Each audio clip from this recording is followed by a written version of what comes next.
Voilà, bonjour à tous, bienvenue. Voilà, bienvenue à tout le monde donc à cet atelier de l'e-tour des métiers dédié au métier de l'automobile. Alors, comme petite précision avant de commencer, vous avez sans doute vu que vous êtes arrivé avec le micro et la caméra coupés.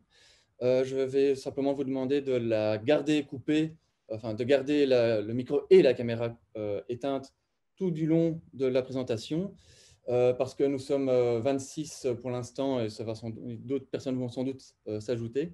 Et donc pour garder une bonne qualité de présentation, ce sera plus simple. Bien sûr, vous pouvez tout de même nous interagir, nous poser vos questions via l'espace de conversation. Donc, tout se fait par écrit. Nous y répondrons donc oralement, donc en live, à la fin de l'atelier, ou par écrit si c'est possible pendant les présentations.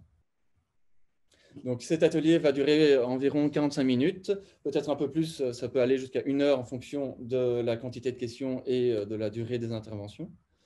Mais voilà, donc comme ça, on va démarrer. Hop, et encore des gens qui arrivent, voilà. Alors, le programme. Donc, nous allons commencer par vous présenter les différents métiers. Ensuite, nous allons parler du secteur, de la formation et nous allons terminer par les stages, donc la pratique en entreprise. Ensuite, nous aurons 10 minutes de questions-réponses. Donc, je le répète, vous pourrez poser vos questions par écrit et ma collègue Maude s'occupera de relayer les questions aux différents invités.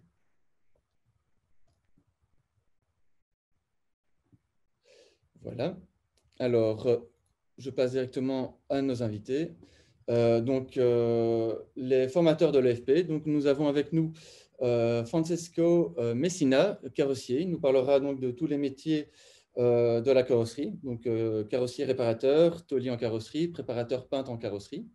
Younes El Sharef, consultant automobile, nous parlera des métiers de garagiste réparateur et mécanicien polyvalent. Philippe Godefroy, mécanicien, nous parlera du métier de technicien en maintenance et diagnostic automobile. Et enfin, Franck Melotte, consultant automobile, nous parlera du métier de conseiller commercial automobile. Alors, parmi nous également, le membre du personnel de l'EFP et SFPME. Donc, nous avons Patrick Dox, responsable du pôle mobilité. Il nous parlera de la formation, et ainsi que Christelle Sénépard et Sarah Salamon, déléguées à la tutelle, ainsi que Diane Irakosé, conseillère pédagogique. Elles nous parleront de tout ce qui concerne les stages, donc la pratique en entreprise. Également avec nous, deux représentantes du secteur, donc consultantes chez BMW, Audrey Larocque et Georgia Stefanidis. Donc, elle nous parlera du secteur. Et enfin, moi-même, là tout en bas, je vous parlerai, j'anime cet atelier, pardon. Voilà. Alors, je vais sans plus attendre, parce que le temps est compté, vous avez compris, nous avons du monde et beaucoup de choses à vous dire. Donc, je vais passer la parole à Francesco pour les métiers de la carrosserie. Alors, est-ce que... Voilà. Oui, bonjour tout le monde. Donc, qu'est-ce que le métier de carrossier? Il faut savoir que le métier de carrossier est divisé en 4 sections. Vous avez le démonteur-remonteur, le taulier, le préparateur et le peintre. Donc, le démonteur, lui, démonte les pièces abîmées et les remonte en fin de réparation quand le véhicule est peint. Il y a le taulier, il répare les véhicules accidentés. Donc, il peut ajuster les soubassements d'une carrosserie, remplacer un élément ou le restructurer. Il travaille le métal, l'aluminium, le plastique ou les composites pour les nouvelles carrosseries. Donc, le carrossier est un professionnel de l'automobile. Son but premier est de redonner une apparence initiale en passant par un ensemble de techniques. Donc, il doit faire des réparations conformes des éléments et du châssis en utilisant un matériel approprié, comme le marbre ou le banc de redressage. Il soude les pièces de tôle assemblées aussi. Au niveau de préparateur, le préparateur, lui, ponce les éléments de la carrosserie à peindre. il applique du mastic de carrosserie afin de niveler parfaitement la zone à traiter. Il dépose une couche d'après. Il effectue des opérations de marouflage. Le peintre en carrosserie exerce essentiellement dans une cabine de peinture auto. Donc, il recherche une bonne teinte. Il prépare la peinture en utilisant un mélangeur et en ajoutant des produits d'application. Il applique la peinture et le vernis sur les éléments de carrosserie à l'aide d'un pistolet de peinture. Bon, les avantages. Le carrossier travaille avec des outils modernes et évolués, ce qui constitue une grande aide appréciable pour un métier manuel. Le carrossier a l'avantage d'être polyvalent. Il est amené à travailler sur tout type de véhicule et sera souvent en contact avec les clients. C'est une personne autonome dans son travail. Au niveau des inconvénients, bon, à savoir, le carrossier travaille au contact de substances nocives. Il est important de connaître et comprendre les règles de sécurité et respecter dans le cadre du travail en carrosserie. L'environnement de travail est bruyant, ce qui nécessite une résistance et une protection sur le long terme. Être habile est important. Il faut savoir user de dextérité pour des questions essentielles de précision dans les manipulations des éléments. Au niveau des débouchés à venir, il y a un carrossier confirmé qui travaille au sein d'une carrosserie et qui a acquis une bonne expérience peut par la suite prétendre à un poste de chef d'atelier et être responsable de plusieurs personnes pour gérer le travail. Voilà. Ok, merci Francesco. Nous allons donc passer au métier de garagiste réparateur et mécanicien polyvalent, pardon. Donc, c'est avec Younes. Bonjour tout le monde. Je ne sais pas si on m'entend bien. Oui, très bien. Alors, moi, je vais plutôt parler de mécanicien automobile de manière générale, donc je ne vais pas spécialement parler de chaque métier, sachant que les deux se rejoignent. Donc, je vais parler ici d'une journée type d'un mécanicien automobile chez un concessionnaire, comment ça se déroule. Donc, ça débute par aller chercher une fiche d'atelier, une fiche de travail selon le planning de la journée, que cette fiche qui aura été préalablement établi par le réceptionnaire et distribué par le chef d'atelier. Ensuite, il prend en charge la voiture qui lui a été attribuée pour une réparation, un entretien ou les deux. Alors, il remplit après ça la fiche d'atelier selon les informations demandées et puis il va chercher les pièces de rechange dont il a besoin pour entamer son intervention. Une fois qu'il a terminé les tâches demandées sur le véhicule, il valide sa fiche d'atelier auprès de son chef pour confirmer qu'il a fini et qu'il peut passer au véhicule suivant, et ainsi de suite jusqu'à ce qu'il termine tous les véhicules de son planning. Donc ça, c'est une journée type d'un mécanicien.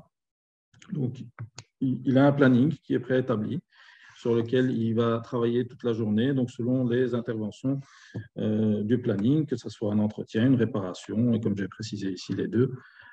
Voilà, ça c'est une journée type que l'on peut avoir avec un mécanicien automobile chez un concessionnaire. Alors, en ce qui concerne les avantages du métier, un jour n'est pas l'autre. Les travaux, les interventions peuvent être diversifiés et moins répétitifs. Donc, il n'y a pas de place pour la monotonie. On est toujours en contact avec les nouvelles technologies. Ça aussi, c'est un avantage, ce qui demande d'ailleurs de s'investir beaucoup dans les formations parce qu'il faut que le métier évolue à la même vitesse que les voitures. Dieu sait qu'on en voit beaucoup de l'évolution pour l'instant dans les voitures. Un autre avantage aussi, c'est quand on travaille dans un garage, c'est le travail en équipe, voilà, que je considère comme étant un avantage, parce que le fait d'être dans une équipe peut apporter des partages d'expériences qui enrichissent les compétences. Ça, c'est très important, en tout cas dans la carrière d'un mécanicien. Donc, on a parlé des avantages. Maintenant, les inconvénients, ou plutôt les contraintes du métier, c'est un métier qui peut exiger une bonne condition physique. qui exige d'être debout toute la journée. Voilà, par moment soulever des charges lourdes comme une culasse, une boîte de vitesse. Donc tout ça demande quand même une assez bonne condition. Alors, autre contrainte aussi que l'on peut avoir avec ce métier, si je peux considérer ça comme une contrainte, c'est d'être très consciencieux et minutieux, car si on ne fait pas attention, on n'est pas à l'abri d'un oubli dans son intervention qui pourrait coûter cher à l'employeur et à l'ouvrier par la même occasion.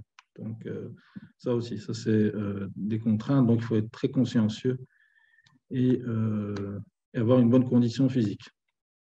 Alors, les débouchés et métiers d'avenir que l'on retrouve à l'heure actuelle, il y a plusieurs débouchés possibles. Et le métier de mécanicien automobile peut être dans plusieurs secteurs, comme le génie civil. Il peut se retrouver également à l'armée, l'aéronautique, la gestion de flotte, la mécanique de compétition, la logistique, voilà, le maritime et j'en passe. On peut retrouver vraiment le métier de mécanicien dans plusieurs secteurs. Alors, en ce qui concerne les métiers d'avenir, il faut de plus en plus se spécialiser à l'heure actuelle dans les véhicules hybrides et électriques. Ça devient de plus en plus incontournable et il est évident que le secteur de l'automobile va de plus en plus changer selon les nouveaux modes de mobilité. Comme on peut le constater à l'heure actuelle, on voit des motos et des trottinettes électriques, voilà, on voit de plus en plus sur nos routes. Voilà. Merci Younes. Alors, s'il y a déjà des questions, vous pouvez déjà les poser par écrit. Voilà, donc n'hésitez pas. On va continuer entre-temps avec du coup le métier de technicien en maintenance et diagnostic automobile, donc avec Philippe Godefroy. Bonjour à tous. Eh bien, voilà, technicien en maintenance et diagnostic automobile, c'est un beau métier. Une journée type dans une agence pour suivre celle de Younes et pour pouvoir faire un peu la différence entre les deux, c'est que quelque part, c'est vous qui devez recevoir le client. Enfin, vous allez parler avec le client, entendre le problème du véhicule, autrement dit la plainte du client. Derrière ça, vous devrez diagnostiquer la panne et confirmer que le client a bien une panne, et puis la diagnostiquer. Ça, c'est l'avantage du métier, c'est que vous avez, je vais dire, la satisfaction d'avoir trouvé les pannes. Puis, dans la journée type, une fois que vous avez trouvé la panne, si il vous incombe de les réparer, vous les réparez, ou sinon vous dirigez vers le chef d'atelier qui dirigera la voiture vers les endroits du garage où cette panne devra être réparée par les mécaniciens polyvalents. C'est un peu une journée type, remplir les fiches d'atelier pour que le véhicule, faire comprendre clairement au client le problème du véhicule. C'est un peu une journée type d'un diagnosticien automobile. Les avantages du métier, c'est d'avoir la satisfaction, je viens de le dire, de trouver les pannes, avoir un salaire un peu plus avantageux que le mécano, d'avoir aussi, je vais dire, ne pas toujours être, je vais dire, sale, parce qu'un diagnosticien n'intervient pas dans des charges lourdes, ou aussi de ne pas devoir toujours porter les charges lourdes comme une boîte de vitesse, enfin voilà, ce n'est pas tout à fait le même travail. Les contraintes du métier, les contraintes, c'est surtout le stress. Le stress peut-être de trouver assez rapidement la panne, de la trouver aussi, et de toujours devoir, ça c'est un avantage et un inconvénient, se remettre en question, refaire des formations, suivre la technique des nouveaux véhicules, l'électronique, savoir un peu comment les nouveaux véhicules fonctionnent, toujours se remettre à la page dans la concession ou dans les véhicules qu'on entretient ou qu'on reçoit.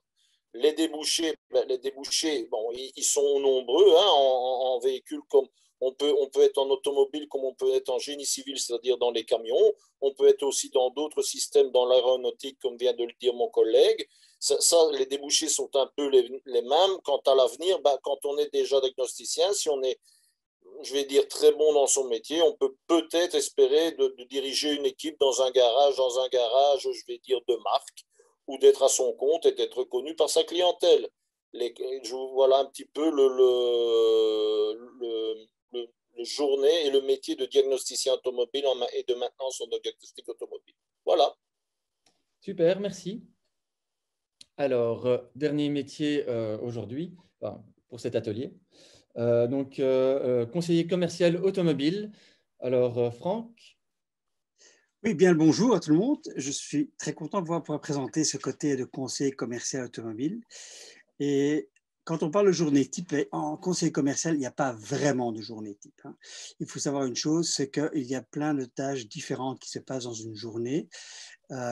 Qui peuvent revenir régulièrement. Ce sont des tâches qui sont pouvoir un peu rappeler le client, relancer son client, des choses pareilles, des suivis du dossier. Ce sont des tâches qui reviennent régulièrement. Mais la plus grande partie de notre journée est un petit peu alimentée par ce qui va se passer dans le showroom, les visites dans le showroom et nos visites sur rendez-vous que nos clients ont avec nous. Donc ça, c'est un petit peu nos journées types qui sont vraiment toujours différentes. C'est un des avantages à ce moment-là du métier, c'est que le métier n'est pas tous les jours répétitif. Donc ça, c'est une chouette chose au métier. Alors, quand on va parler des avantages du métier, eh bien, il y a une chose qui est importante. Avant, on parlait de la vente. Maintenant, on ne parle plus de vente. C'est pour ça que le titre, justement, de cette formation va s'appeler conseiller commercial. On est là, en fait, maintenant pour aider les gens à trouver et agir ce qu'ils ont besoin. Nous savons très bien qu'on a un très grand changement technologique qui se passe dans le monde automobile, comme l'a dit mon collègue Younes tantôt, et il y a un énorme changement, donc les gens ne savent plus très bien du tout quoi. Qu'est-ce que je devrais acheter? Qu'est-ce qui me va? Comment? Est-ce que c'est le moment? Est-ce que ça me convient? Et les gens sont avec plein de questions. Et l'avantage justement de notre métier, c'est de pouvoir les aider. On va pouvoir les aider à trouver les choses. Moi, je trouve ça personnellement un grand avantage et beaucoup plus gai de pouvoir aider quelqu'un à réaliser la bonne opération que de simplement faire un bon de commande, de dire et lui vendre quelque chose. Les gens ne sont pas des numéros, les gens sont des clients et ils le voient à long terme aussi, donc faire des relations. On peut parler peut-être un petit peu des contraintes. Moi, je n'avais pas seulement une contrainte, mais il y en a quand même quelques-unes. Et quand on va regarder, bien, je viens de vous le dire, on a un énorme changement technologique. Et le changement technologique veut dire que, en tant que conseiller commercial, puisqu'on est là pour conseiller, eh bien, on va devoir rester au courant, on va dire, au niveau technologique de tout ce qui se passe dans le métier automobile et donc des produits que l'on va amener vers le client. Il y a une chose qui est importante aussi aujourd'hui, parce que le métier devient beaucoup plus large que simplement présenter un véhicule. Il y a tout un suivi à côté de ça. On propose plein de possibilités aux gens, que ce soit peut-être des assurances, que ce soit des extensions de garantie, plein de choses pareilles, plein de dossiers. Il faut surtout être bien organisé. Quelqu'un qui est bien organisé passe des journées très agréables. Quelqu'un qui n'est pas très bien organisé, à ce moment-là, ces journées sont un peu plus longues pour récupérer le retard. Bon, c'est des choses qui s'apprennent et que l'on est prêt à vous aider pour apprendre là-dessus. Et surtout, un point très important dans les contraintes, on va dire, c'est qu'il faut bien savoir de quoi on parle. Quand on se rend compte qu'il y a Internet aujourd'hui, toutes les personnes qui sont intéressées par un produit bien, se renseignent sur leur produit. Avant de venir nous trouver, de nous démarcher, eh bien, ils ont déjà pris un paquet de renseignements par recherche d'elles-mêmes ou par rapport aux informations qu'ils ont reçues de connaissances. Ça veut dire que les gens sont bien informés avant d'entrer. Il est donc très important de bien savoir de quoi on parle, parce que si on n'est pas très au courant et qu'on raconte des carabistouilles, eh bien, on a vraiment le risque à ce moment-là que le client potentiel n'ait pas confiance et ne fasse pas l'achat chez nous à ce moment-là. Les débouchés, eh bien justement, grand changement technologique, que ce soit aussi bien en technologie hybride, plug-in hybride, voiture électrique, des choses pareilles, donc changement de motorisation, il y a aussi un changement technologique à l'intérieur de la voiture. Vous êtes tous avec un smartphone, de plus en plus connectés, les voitures aussi. Eh bien, tout ça nécessite de la connaissance. Et on se rend compte que dans notre métier, VG de conseil commercial, toutes marques confondues et tout niveau différent de type de véhicule, eh bien, on est vraiment à la recherche de gens qui savent justement être épanouis dans les différentes choses, que ce soit technologie moteur, que ce soit technologie interne, de la connectivité et des services ajoutés que l'on peut amener justement comme des extensions de garantie, que ce soit aussi bien des contrats de maintenance. Donc, il faut vraiment être une multipalette. Et donc, de cela, on a beaucoup quand même de débouchés dans notre métier de conseiller commercial. Voilà. Merci Franck, super présentation. Merci déjà à tous nos formateurs pour avoir présenté les métiers. Nous allons passer à la section suivante, donc le secteur de l'automobile, représenté ici par Audrey Larocque et Georgia Stefanidis de chez BMW et Mini. Bonjour à tous. Donc, écoutez, pour dresser un petit peu le portrait de ce que nous réalisons aujourd'hui chez BMW, Mini et Motorrad, en fait, on s'occupe vraiment du réseau de concessions pour la Wallonie, le Luxembourg, en tout cas de notre côté, pour tout ce qui est l'accompagnement des concessions dans leur activité ressources humaines, donc recrutement, développement des compétences, accompagnement des nouveaux collaborateurs. Les profils que l'on recherche, c'est une palette assez large de tous les métiers du secteur automobile, donc ça va de la fonction support, vente, après-vente, management, mécanique, carrosserie. Donc c'est sûr que la palette de métiers que vous venez d'expliquer, on est confronté tous les jours à des candidats, des postulants. On est actif aussi en termes de formation via nos centres de Bornem et de Leuze. On s'adapte, on a des nouveaux modes d'apprentissage aussi auxquels c'est vrai que nos futurs collaborateurs doivent s'imprégner. C'est tout ce qui est les coachings, les mentorings, les formations à distance. Ça, c'est vrai que c'est tout nouveau, que ça soit pour nous de manière générale, mais aussi justement pour les nouveaux collaborateurs du réseau. On n'est plus vraiment dans un mode d'apprentissage classique. Donc voilà, on revoit tout ça. On a peu de rotation aujourd'hui dans nos réseaux. Maintenant, ça, je pense que c'est le contexte qui fait ça, c'est que tous les départs ne sont pas encore spécialement remplacés aujourd'hui. On attend un petit peu de voir comment le contexte va reprendre. Mais de manière générale, c'est vrai que la pénurie dans nos métiers aujourd'hui, ça touche la mécanique et la carrosserie. On n'a pas facile de trouver, on va dire, rapidement des personnes opérationnelles qui soient dans les critères. J'entends notamment au niveau carrosserie. Parfois, le frein qu'on a, c'est j'aimerais être tôlier, mais près de chez moi, je n'ai pas une école qui forme à être tôlier. Alors, par défaut, je choisis une autre spécialité. Donc ça, ce sont des choses aujourd'hui qu'on entend, en tout cas des freins que l'on entend. Et c'est vrai, si c'est pour un petit peu motiver aussi les futurs candidats, finalement, l'apprentissage, c'est quelque chose de très important, mais c'est vrai qu'on axe aussi beaucoup sur la motivation, sur l'état d'esprit, sur l'orientation vers les nouvelles technologies et sur des valeurs. Voilà, des valeurs de travail, une envie d'apprendre, une envie de se renouveler. Et ça, ce sont des éléments très importants lors de nos recrutements. Donc voilà un petit peu comment nous on fonctionne aujourd'hui au niveau du réseau. Super, merci. Alors, je pense que c'était complet. Je vais passer donc la parole à Patrick pour la suite. Donc, l'organisation des formations. Alors, donc d'abord les formations jeunes. Patrick ? Oui, bonjour à tous. Donc, les formations à l'EFP, il y a deux niveaux de formation. Il y a ce qu'on appelle l'apprentissage, dont on va parler de suite, et la formation chez l'entreprise, je l'aborderai par la suite. En apprentissage, il y a 3 métiers qui sont mécanicien polyvalent, Younes vous en a parlé. Il y a préparateur peintre en carrosserie et tôlier en carrosserie. Vous voyez qu'à l'EFP, on forme des tôliers quand même. Les durées des formations sont toutes pour les 3 formations 3 ans. Je ne vais pas passer chaque formation en revue parce que c'est exactement les mêmes conditions d'accès, c'est-à-dire avoir 15 ans accomplis et avoir fréquenté au moins 2 années dans le degré de l'enseignement, dans le premier degré de l'enseignement secondaire. Avoir entre 16 ans au 31/12 de l'année en cours et maximum 23 ans. Pour les 3 formations, on obtient à la fin de la formation un certificat d'apprentissage mécanicien polyvalent pour la formation mécanicien polyvalent, un certificat d'apprentissage carrossier réparateur avec la spécialisation préparateur peintre en carrosserie, et pour le tôlier en carrosserie, on reçoit un certificat d'apprentissage carrossier réparateur avec la tôlier en carrosserie. Pardon. Alors, on passe maintenant à la formation chef d'entreprise, donc pour adultes, donc plus de 18 ans. Là, on a dans un premier temps de nouveau les carrossiers réparateurs et les garagistes réparateurs. Les durées de formation, c'est aussi 3 ans. Donc, il y a une année préparatoire et suivie de 2 années de chef d'entreprise. Conditions d'accès, je viens de le dire, c'est 18 ans. Avoir soit le CESI, qui était anciennement les 3 années de secondaire réussi, ou actuellement le CE2D.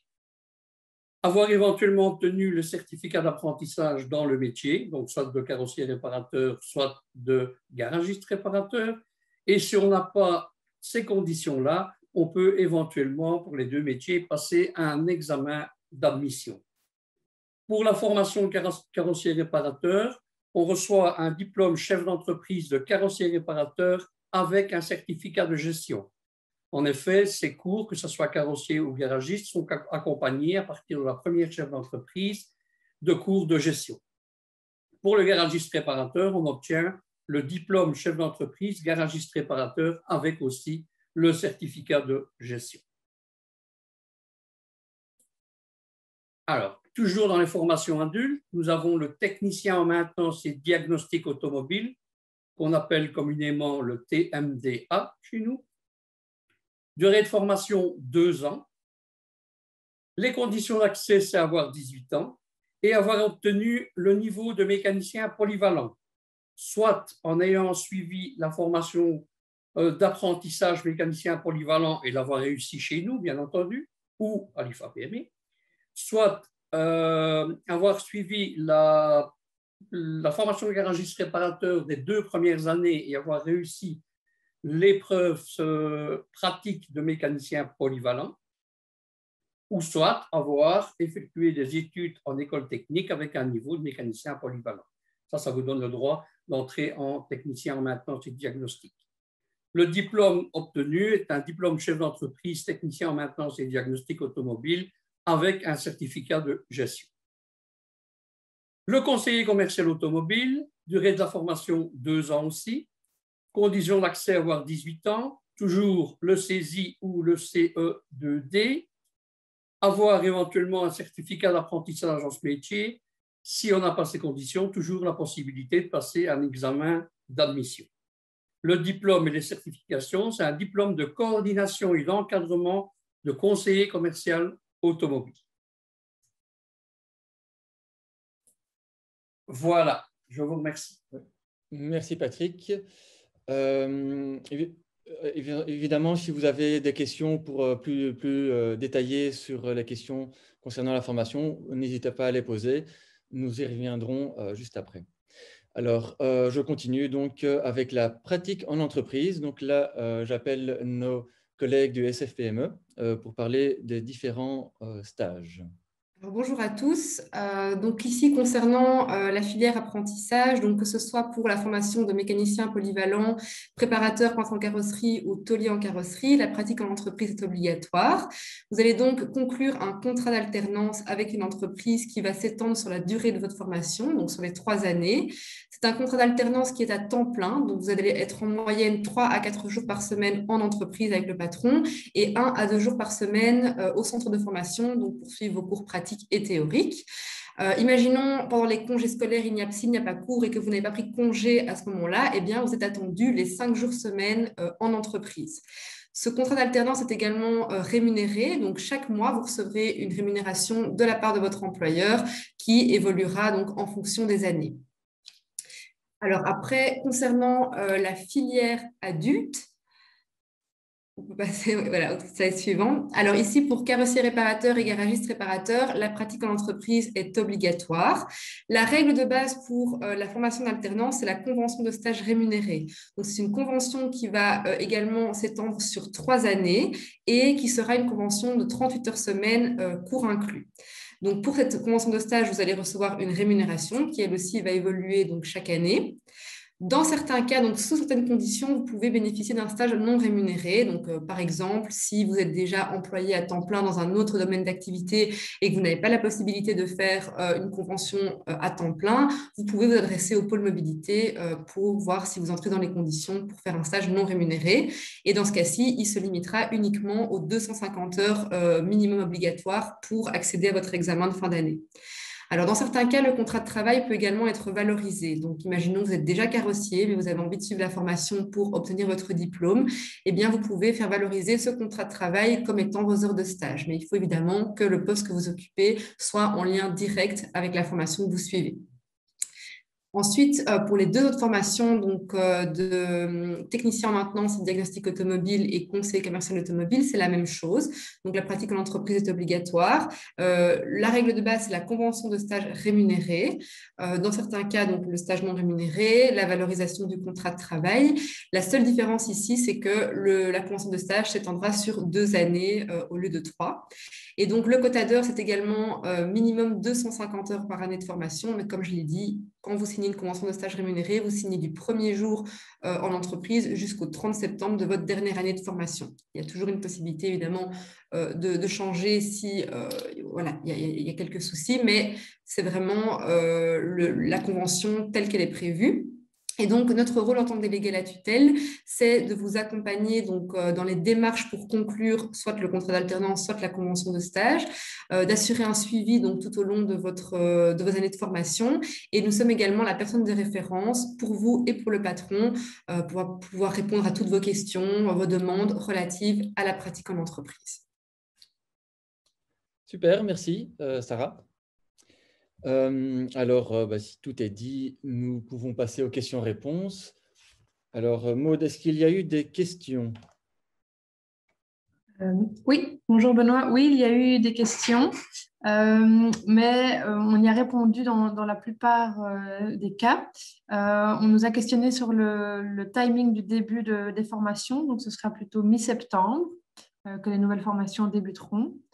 On nous a demandé aussi s'il y avait une liste de garages qui était proposée par l'école. Donc, j'ai fait une petite réponse écrite, mais je ne sais pas si Sarah Salamone, déléguée à la tutelle, souhaite argumenter davantage.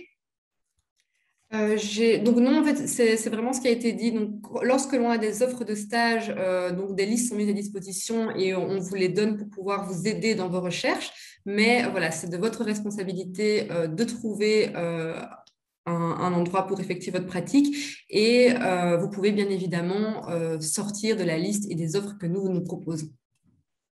Je voudrais bien faire un petit commentaire, Benoît, si tu me le permets. Il y avait une toute petite erreur au point de vue des conseillers commerciaux automobiles. On parle de 250 heures pour accéder, mais c'est bien 250 heures par an avec un total de 500 heures. Ah oui, par année de formation. Oui. Ouais. Je voulais seulement le préciser pour qu'il n'y ait pas de petit propos. Merci. Ok, merci Patrick. J'en profite pour aussi préciser par rapport au stage. Si vous voulez en savoir davantage sur les stages, il y a un atelier justement qui est prévu dédié justement à cette question. Alors, il se déroule, donc c'est dans l'e-tour des métiers toujours, il se déroule demain, mercredi à 13 h. Donc, vous pouvez aller voir sur le site itour.efp.be. Si ça vous intéresse, vous aurez davantage d'informations sur les stages. En attendant, on peut aussi en parler ici, évidemment, si c'est directement lié à l'automobile, par exemple. Ici, on a une petite question, Benoît, sur l'examen d'admission. On nous demande quand est-ce qu'il aura lieu et en quoi consiste-t-il? Alors, je suppose que ça, c'est pour Patrick.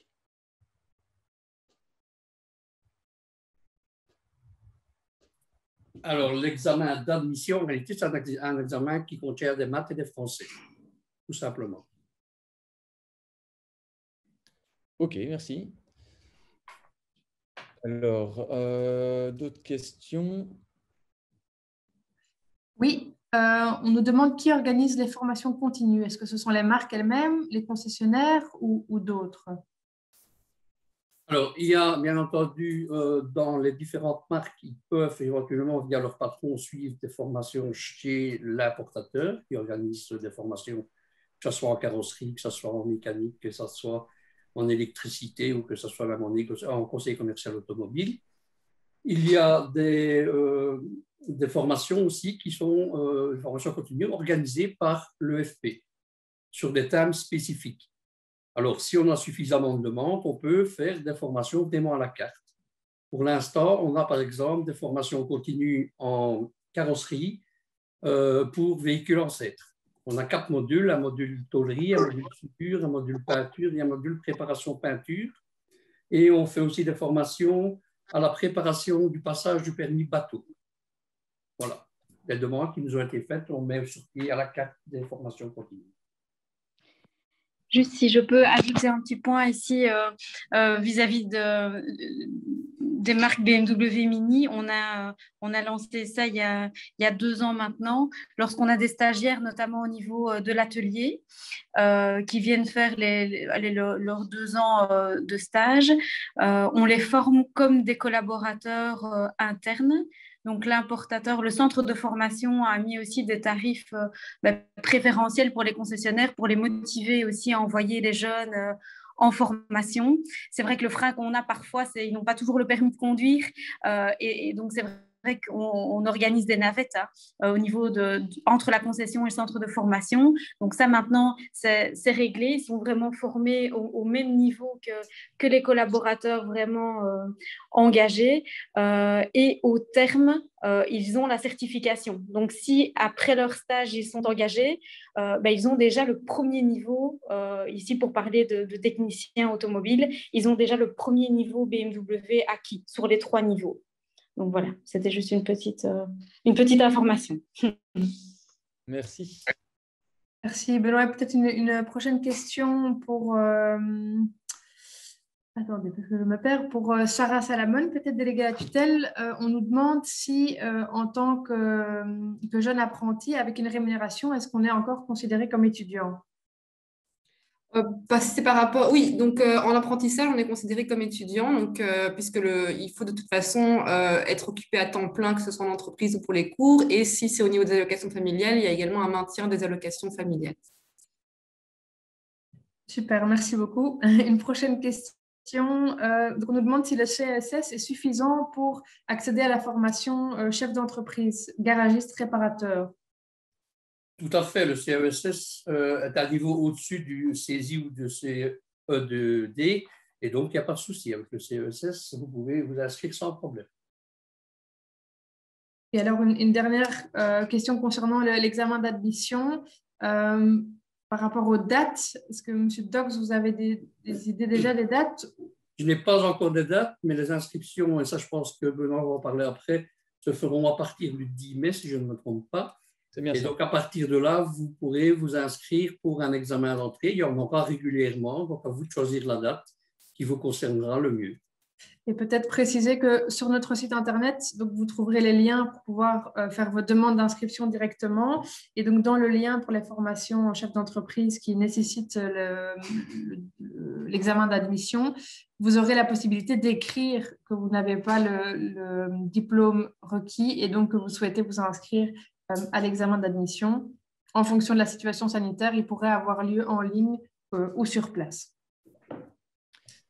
Merci Maude. Alors, nous allons, à moins qu'il y ait encore une dernière question, nous allons passer à la fin, à la conclusion. Je ne sais pas s'il y en a encore. Oui, on nous demande si, pour la formation chef d'entreprise, garagiste, réparateur, si un diplôme de mécanicien est compris dans le diplôme, dans la formation.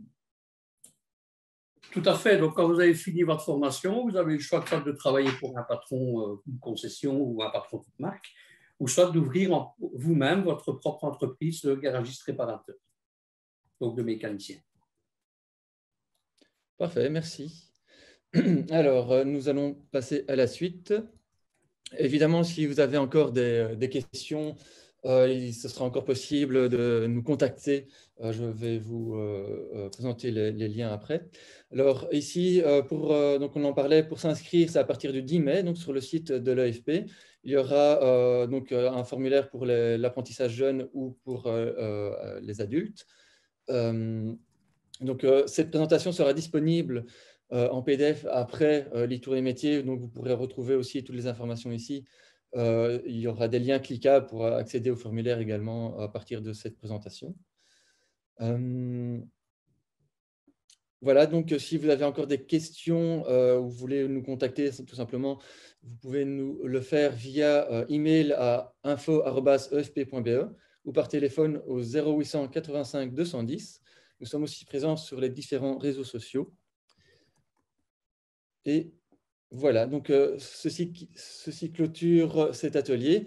Alors je vais juste, si vous avez 5 minutes, vous proposer un sondage voilà, pour avoir votre avis sur la qualité de cette présentation. Hop, je vais partager tout de suite. Voilà. Alors, j'espère qu'on a répondu à la plupart de vos questions. Sinon, on y répondra plus tard par email, par téléphone. Et n'oubliez pas, il y a aussi d'autres, donc je le répète pendant le sondage, il y a d'autres formations, d'autres ateliers pardon, à l'e-tour des métiers, donc itour.efp.be, notamment sur les stages, parce que je voyais qu'il y a eu beaucoup de questions sur les stages, donc je pense que ça peut être intéressant de suivre cet atelier. Donc c'est demain, mercredi à 13 h. Donc, en allant sur itour.efp.be, vous pourrez vous inscrire pour cet atelier. Voilà, et je vais bientôt clôturer. Donc, je laisse encore 30 secondes pour répondre aux questions. Et nous allons terminer.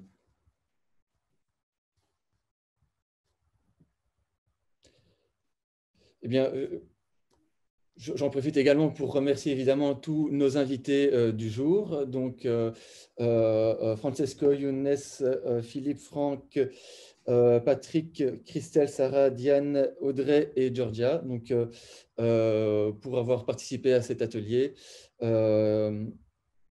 Et ainsi que, évidemment, tout le public et le personnel qui a permis de faire cet atelier. Et on se retrouve sans doute dans un autre sur l'e-tour des métiers. Voilà, je vais clôturer le sondage. Hop, et je vous souhaite une excellente journée à tous. Au revoir.